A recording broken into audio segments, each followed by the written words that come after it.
CBSE ത്രിഭാഷാ നയത്തോട് വിയോജിക്കുകയാണ് supreme കോടതി. English ഭാഷയെ എങ്ങനെ തദ്ദേശീയമല്ലാത്ത ഭാഷയായി കണക്കാക്കുമെന്ന് സുപ്രീം കോടതി. പല സംസ്ഥാനങ്ങളിലും ഇംഗ്ലീഷ് ഔദ്യോഗിക ഭാഷയാണെന്നും കോടതി നിരീക്ഷിച്ചു. ശ്യാം ദേവരാജ് വിവരങ്ങളുമായി ചേരുകയാണ്. ശ്യാം, എന്തിലാണ് സുപ്രീം കോടതിക്ക് വിയോജിപ്പ്?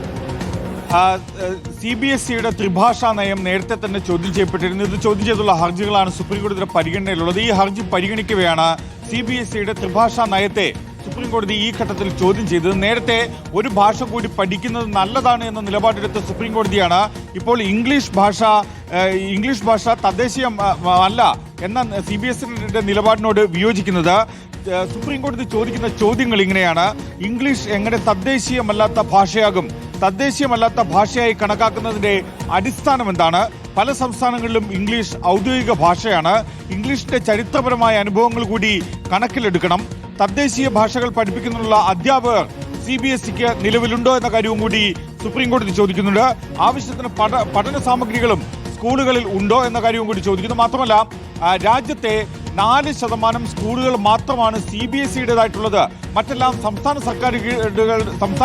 സർക്കാരുകളുടെ കീഴിലാണെന്ന കാര്യവും കൂടി CBSE അതിന്റെ അത്തരം കണക്കുകൾ കൂടി സുപ്രീം കോടതി ഓർമ്മിപ്പിക്കുകയും ചെയ്തു. മാത്രമല്ല, ഇത്തരം ചോദ്യങ്ങളിലെല്ലാം CBSE മറുപടി നൽകണമെന്നതാണ് സുപ്രീം കോടതിയുടെ നിർദ്ദേശം. നേറ്റീവ് എന്ന പ്രയോഗത്തോട് വിയോജിപ്പുണ്ട് എന്ന കാര്യവും കൂടി സുപ്രീം കോടതി വ്യക്തമാക്കുകയും ചെയ്തിട്ടുണ്ട്. ഇൻഡിജിനസ് അഥവാ തദ്ദേശീയം എന്ന വാക്ക് പകരം ഉപയോഗിക്കണമെന്നതാണ് സുപ്രീം കോടതി CBSEക്ക് നൽകിയ നിർദ്ദേശം.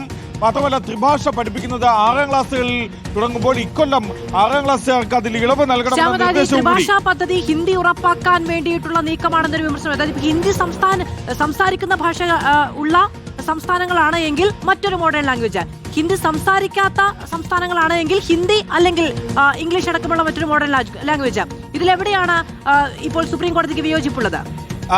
ഹിന്ദി ഭാഷ അടിച്ചേൽപ്പിക്കുന്നു എന്നതാണ് ഈ ഹർജികളിൽ ഉന്നയിക്കുന്ന ഏറ്റവും പ്രധാനപ്പെട്ട ആരോപണം. അത്തരം നടപടികളെയാണ് ഹർജിക്കാർ സുപ്രീം കോടതിയിൽ ചോദ്യം ചെയ്തിട്ടുള്ളത്.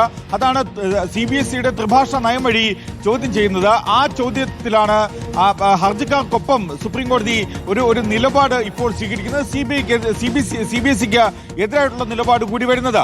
അത് ഇംഗ്ലീഷ് ഭാഷയെ പ്രോത്സാഹിപ്പിക്കേണ്ടതില്ല എന്ന നിലപാട് CBSE സ്വീകരിക്കുമ്പോൾ, അല്ലെങ്കിൽ അഥവാ ഹിന്ദിയെ പ്രോത്സാഹിപ്പിക്കണം, മറ്റ് തദ്ദേശീയ ഭാഷകളെ കൂടി പ്രോത്സാഹിപ്പിക്കണമെന്ന നിലപാടെടുക്കുമ്പോൾ അതല്ല, എന്തുകൊണ്ടാണ് ഇംഗ്ലീഷ് ഒരു തദ്ദേശീയ ഭാഷയായി നിങ്ങൾ കണക്കാക്കാത്തത് എന്ന മറുചോദ്യമാണ് സുപ്രീം കോടതിയിൽ നിന്നുണ്ടാകുന്നത്.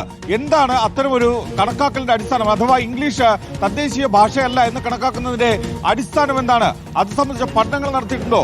മാത്രമല്ല, വിവിധ സംസ്ഥാനങ്ങളടക്കം ഇംഗ്ലീഷ് ഒരു ഔദ്യോഗിക ഭാഷയാണെന്ന കാര്യവും കൂടി സുപ്രീം കോടതി ഓർമ്മിപ്പിക്കുന്നുണ്ട്. അതുകൊണ്ട് തന്നെയാണ് CBSEയുടെ ഔദ്യോഗിക ഈ ത്രിഭാഷാ നയത്തിൽ സുപ്രീം കോടതി വിയോജിപ്പ് പ്രകടിപ്പിക്കുന്നത്. അക്കാര്യം വിശദമായ വിവരങ്ങൾ നൽകിയത്. CBSEയുടെ ത്രിഭാഷാ പദ്ധതിയുമായി ബന്ധപ്പെട്ട് സുപ്രീം കോടതി വിയോജിപ്പ് അറിയിക്കുന്നു.